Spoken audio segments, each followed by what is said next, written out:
I wasn't planning to stay long that afternoon. Just coffee, maybe 20 minutes before heading back.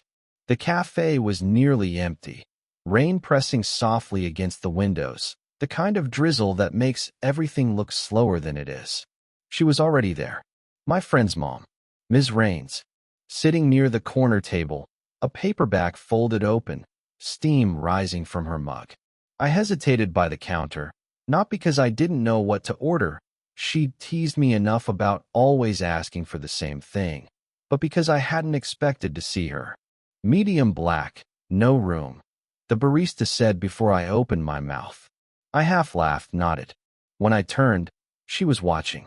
Not in a way that asked anything, just present, like she'd been waiting for me to notice. "You've got them trained," she said when I walked past her table. Her voice was low, almost hidden under the rain tapping the glass. "They know I'm boring," I answered, and instantly wished I'd said something better. Her smile was brief, quiet. She folded the corner of her page, set the book down, fingers lingering on the cover. For a second I thought she might ask me to sit. Instead, she just brushed at a drop of water on the sleeve of her sweater, as if that required her full attention. I sat a table away. Not with her, not far either. Close enough to catch the faint smell of her coffee, richer than mine. Close enough to see the small movements, her thumb resting against her jaw, her eyes pausing longer on certain lines than others. I pulled out my phone, stared at the blank message thread I never sent anything to. Typed, "You here often?" Backspaced. Typed, "Good seeing you today." Backspaced again. My reflection in the screen looked younger than I wanted it to. Her chair shifted. She leaned slightly toward me without meaning to, like gravity was having its say. "You always sit alone?" I glanced up, pretending I had to think about it. "Most days." "Yeah." She nodded, eyes narrowing the way people do when they're not judging, just collecting information. "Solitude suits you," she said. Then softer, "But not too much of it." I wanted to answer, but the words stacked up somewhere in my chest. I just folded my napkin into smaller and smaller squares until it was useless. She laughed. Not at me exactly, but at the clumsy silence I left hanging. "You remind me of someone I knew when I was younger. He never knew what to do with his hands either." I smiled, more with my eyes than my mouth. "Did it ever get better for him?" She tilted her head, thinking. "Depends what you mean by better." Then she took a slow sip of her coffee, as if that ended the subject. The rain kept falling. A couple walked in, talking too loudly, shaking water from their coats. She glanced at them, then back at me, and in that small pause, it felt like the whole room contracted into just the space between our tables. When she finally stood, gathering her book and scarf, I thought that was it. A quiet coincidence, nothing more. But as she passed, her hand brushed the edge of my table. Not deliberate, not quite accidental either. She leaned close enough that only I could hear. Her words carried the warmth of coffee and something sharper underneath. "This stays between us," she said. And then she was gone, leaving the door to ring shut behind her, leaving me staring at the wet napkin in my hand like it might explain what had just happened that I didn't see her again for a few days. I told myself it was nothing, just coincidence. But every time my phone buzzed with some useless notification, I half hoped it was her, even though she didn't have my number. When we finally crossed paths again, it wasn't at the cafe. It was her driveway. I'd come to drop off something I'd borrowed from her son, an old speaker I'd been using in my apartment. She was outside, kneeling in front of a stubborn garden hose, hair pulled back, sleeves rolled up. "You picked good timing," she said, tugging uselessly at the valve. I hovered by the edge of the drive, speaker under my arm. "Need help?" Her eyes flicked toward me, narrowed against the sun. She hesitated like she didn't want to admit defeat, then sighed. "If you know how to make this thing behave, be my guest." I set the speaker on the porch and crouched by the hose, fiddling with the rusted metal until it gave way. A sudden spray of water soaked my sleeve. She laughed, sharp and quick, the kind of laugh people don't mean to let out. "You're persistent," she said. "That's something. Or just clumsy." I wiped at the water with my hand, but it made little difference. We ended up sitting on the porch steps while the hose ran uselessly into the grass. She offered me tea, said she'd just brewed a pot. I said yes before thinking, and soon we were both holding mismatched mugs that didn't feel like they belonged to strangers. "You're quieter than most people your age," she said after a while. "Less performance, I guess. I think I just don't know what to say most of the time." "That can be a kind of strength," she said. Then she added, almost under her breath, "or a kind of loneliness." Something shifted then, not dramatic, not even obvious, but the kind of shift you feel in your ribs. I wanted to tell her she wasn't wrong, that most days I filled silence with background noise, playlists, half-written texts to people I never actually wanted to see. But I didn't. I just held the tea closer to my face, breathing the steam like it was safer than answering. She looked at me for a long time, the kind of look people give when they're trying to decide if you're ready to hear what they're about to say. Finally, "You know, when I was about your age, I thought 30 was the end of the world. Like life stopped there. Funny how wrong I was." I smiled, though it felt crooked. "And now I look back and wonder how I was ever that young." Her fingers tapped the rim of her mug. "My son would kill me for even talking like this with you." It landed between us. Heavy, unavoidable. She was his mom. I was his friend. The line was there, whether we named it or not. I stared out at the hose water, making dark shapes in the lawn. "Yeah," I said softly. "He probably would." The air thickened with everything unspoken. Her hand rested briefly on the step between us, not touching mine, but close enough that I could feel the warmth radiating. I wanted to move closer, but I stayed where I was, letting the distance ache. After a while she stood, brushing invisible dust from her jeans. "Thanks for helping with the hose," she said, tone lighter again, like we'd both agreed to tuck the weight of the conversation into some drawer we wouldn't open. I nodded, standing too. "Anytime." But as I turned to leave, she caught my arm, not hard, just fingertips against the damp fabric of my sleeve. "Wait." Her eyes searched mine, softer now, almost apologetic. She smiled, a little uneven. "You know, not everything has to stay between us. Some things can just exist." She let go then, like it hadn't meant anything at all. But the heat of her touch lingered the whole walk back, each step heavier than the last. I don't know why that moment stayed with me. Maybe because it felt like someone finally saw me. The next time, it wasn't planned either. I was leaving the small bookstore on Main, arms full of paperbacks I didn't need, when I saw her inside, standing by the poetry shelf. She was tracing the spines with her finger, slow, deliberate, like the words themselves had a weight. She noticed me in the reflection of the window before I even stepped back in. Her smile was there, quick, but not wide enough to erase the caution behind it. "You're always carrying too much," she said, eyeing the stack in my arms.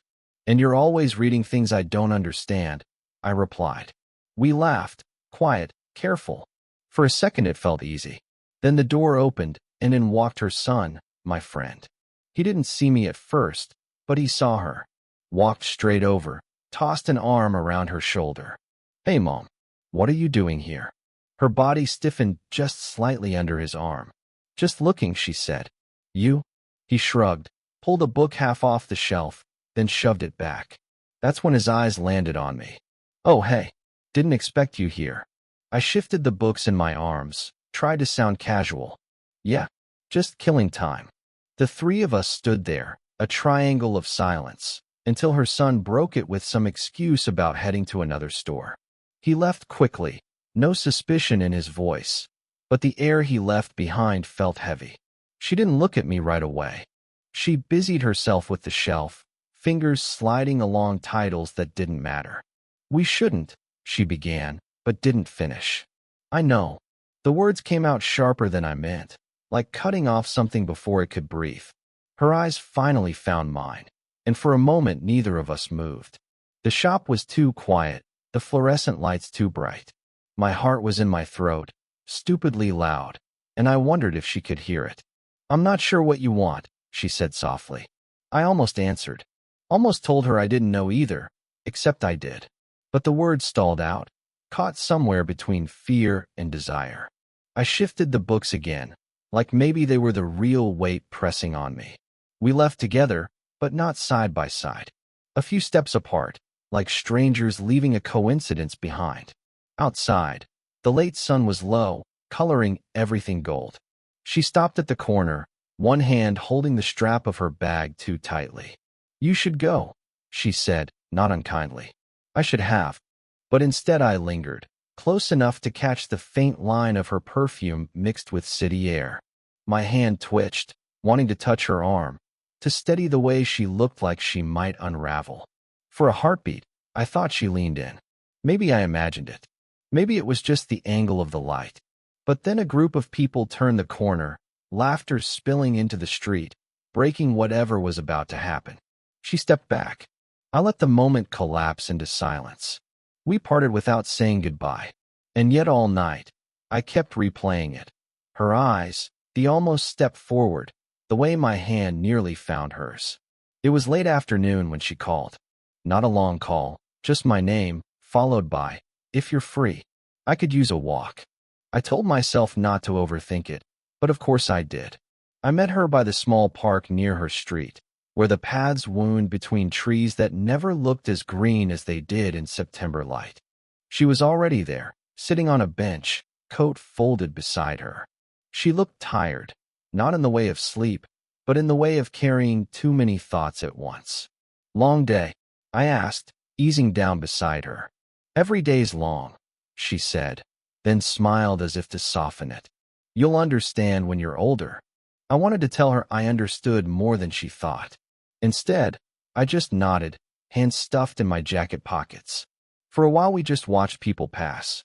A kid on a bike swerved too close to the gravel path, his father calling after him. A couple shared earbuds, moving slowly, almost in sync. The ordinary life of strangers, all of it reminding me how strange my own life felt in that moment. "You ever feel like you're standing outside yourself?" she asked suddenly. Her voice was low, almost swallowed by the wind. "Most of the time," I said. She glanced at me, surprised, then looked away again. "When I was your age, I thought I'd have everything figured out by now. A home that felt full. A partnership that didn't feel like obligation." Her mouth pressed into a line. But here I am, mid-40s, still circling the same questions I had at 20. I didn't know what to say to that. My throat felt too small for words. Finally, I managed, "Doesn't sound like nothing." Her laugh was short, broken. "It's not nothing. It's worse. It's realizing the story you thought you were in doesn't quite fit anymore." I turned toward her then, studied the way her fingers twisted her scarf, the way she wouldn't meet my eyes.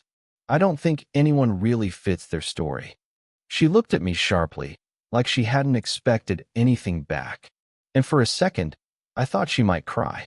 But instead she shook her head, smiled like she was both amused and annoyed with herself. "You're too young to say things like that," she whispered. I wanted to tell her I wasn't. That loneliness didn't care about age.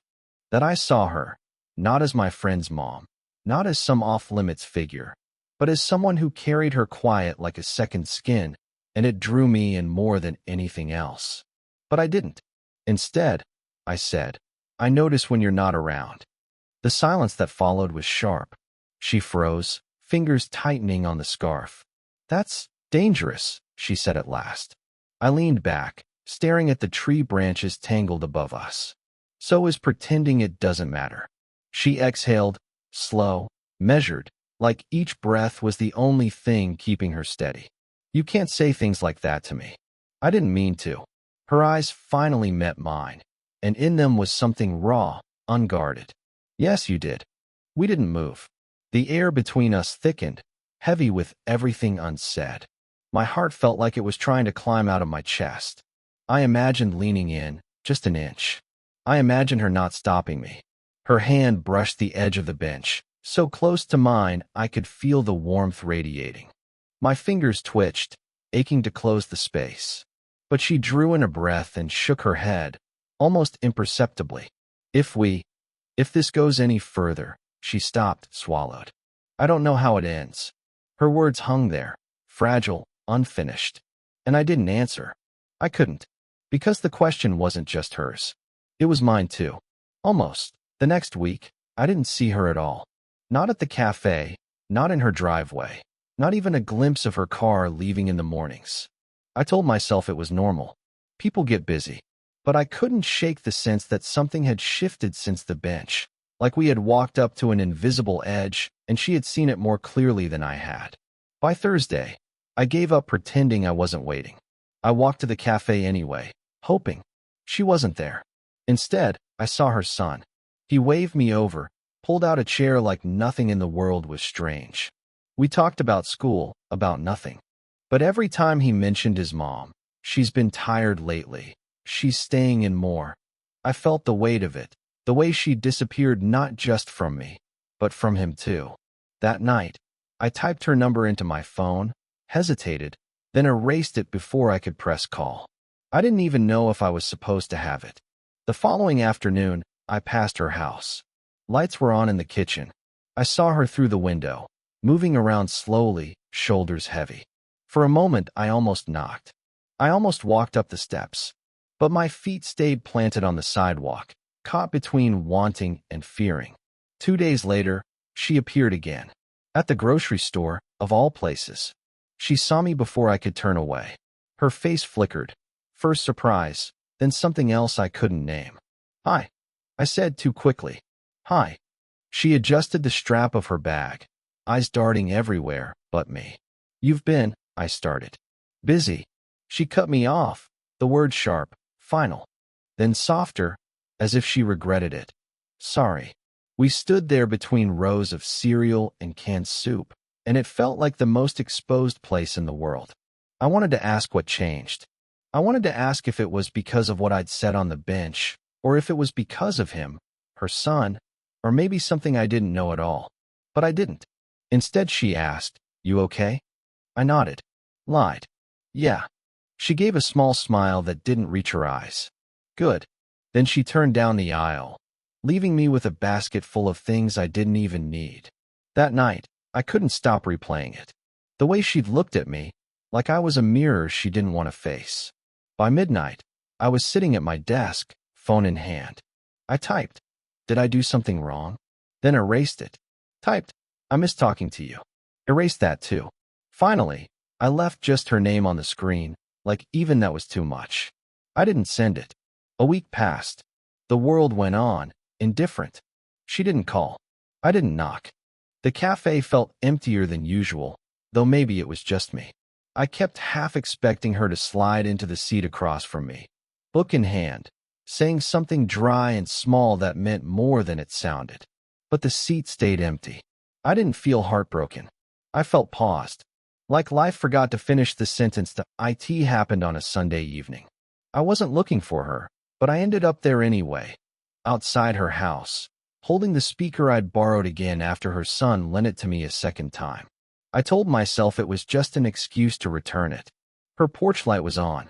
Through the window, I saw her sitting at the kitchen table, a cup in her hands.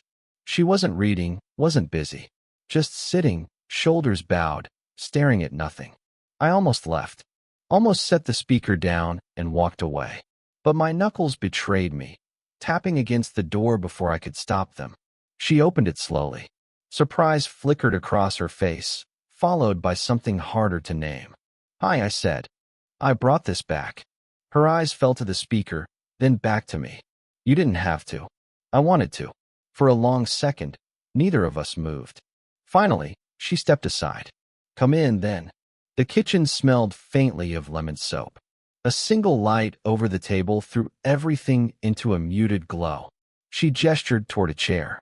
I sat, setting the speaker down between us like it could keep the space from collapsing. "You've been gone," I said, the words heavier than I'd meant. Her hand tightened around the mug. I thought it was better. "For who?" Her lips parted, but nothing came out. She stared at the steam curling up from her tea, as if it could answer for her. I leaned forward, elbows on the table. Did I cross a line? Silence stretched. She exhaled. "You remind me of a version of myself I lost a long time ago." That's hard. Harder than I thought it would be. I let the words settle. My chest felt tight, but not in a painful way. In the way of finally hearing something you already suspected. I don't want to make things harder for you, I said. Her eyes lifted then, meeting mine fully for the first time in weeks. You already have, but not in the way you think. The clock on the wall ticked too loud. My palms pressed against the wood grain of the table, grounding me. I notice you, I said, even when I'm trying not to. Her jaw tightened, but her gaze softened. And I notice you, more than I should. That was it. Everything we hadn't said, laid bare in those 2 sentences. No poetry, no declarations. Just the truth, sitting in the air between us like a fragile thing we could both ruin if we reached too fast.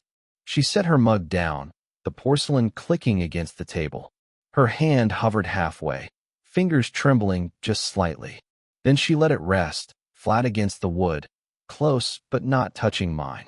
If we let this in, she whispered, it won't be simple. It won't be fair. I know. My voice cracked a little, but I didn't care. But pretending it isn't there feels worse. Her shoulders eased, as if she'd been carrying the weight of both of us. She leaned back, closed her eyes for a second, then opened them again with something gentler inside. I'm scared, she admitted. Me too. We sat there, the kitchen light humming, the world outside pressing on the windows but not breaking through. No kiss. No grand gesture. Just her hand sliding the smallest distance across the table until her fingers brushed mine. A touch so light it could have been accidental. But it wasn't. I looked at her. She looked back. And then she smiled. Quiet, reluctant, but real. Okay, she said. Time did what it always does. It stretched, thinned, rearranged us without asking permission. Weeks turned into months. What had felt impossible at first, the silence, the pauses, the fear of being seen, gradually became ordinary, almost natural. Not because it lost its weight, but because we learned how to carry it. I still saw her son, though not as often. He graduated into his own busy life, and the space he left made it easier for us to move closer without it feeling like trespassing. No announcements, no lines drawn, just a slow shifting. Mornings became ours, in small ways. Some days we'd end up at the cafe, not sitting across from each other like strangers, but side by side. She'd order tea, I'd order black coffee. The barista still remembered my usual, but now she remembered hers too. At 8:47 a.m. one Tuesday, we found ourselves back at the park bench, the same one where everything had cracked open between us. The leaves were gone now, branches bare against the sky. She pulled her scarf tighter, looked at me with that half-smile that said she hadn't forgotten either. Funny how certain minutes stick, she said. Some minutes change everything, I answered. She didn't reply, just leaned slightly until her shoulder brushed mine. The weight of it felt steadier than words. At her house, I stopped pretending I was only visiting. The kitchen table became a place where my books ended up, where mugs of tea and coffee left overlapping rings on the wood. She teased me about my napkin folding habit, even left one folded into a neat square on my plate once, like an inside joke only we shared. There were still moments of hesitation.